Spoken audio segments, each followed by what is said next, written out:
My name is Dr. Anthony Levatino. I'm a practicing obstetrician-gynecologist and I've performed over 1,200 abortions. Today I'm going to describe a first trimester surgical abortion called suction D&C, dilatation and curettage. This is the most frequently performed abortion and is used typically from 5 to 13 weeks of pregnancy. After administering anesthesia, the abortionist uses a speculum like this. This is placed inside the vagina and opened using this screw on the side, allowing the abortionist to see the cervix, the entrance to the uterus. The cervix acts as a gate that stays closed for the duration of pregnancy, protecting the baby until it is ready for birth. The abortionist uses a series of metal rods called dilators, like these, which increase in thickness, and inserts them into the cervix to dilate it, gaining access to the inside of the uterus where the baby resides. The baby has a heartbeat, fingers, toes, arms, and legs, but its bones are still weak and fragile. The abortionist takes a suction catheter like this one.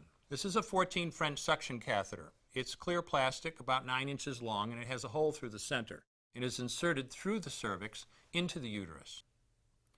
The suction machine is then turned on with a force 10 to 20 times more powerful than your household vacuum cleaner.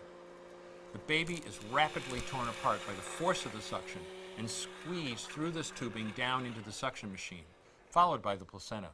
Though the uterus is mostly emptied at this point, one of the risks of a suction D&C is incomplete abortion, essentially pieces of the baby or placenta left behind.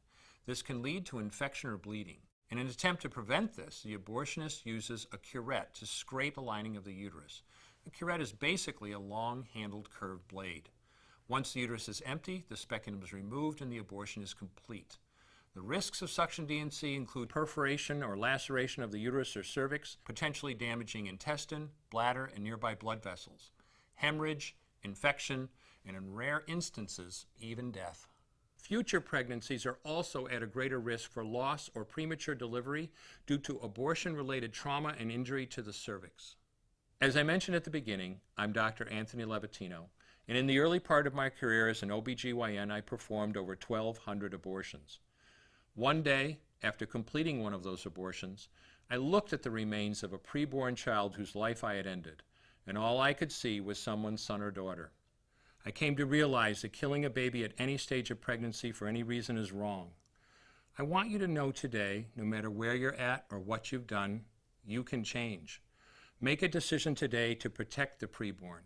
Thank you for your time. I will no longer do any more abortions. When you finally figure out that killing a baby that big for money is wrong, that it doesn't take you too long to figure out it doesn't matter if the baby is this big or this big or this big or maybe even this big, it's all the same. And I haven't done any since then and I never will.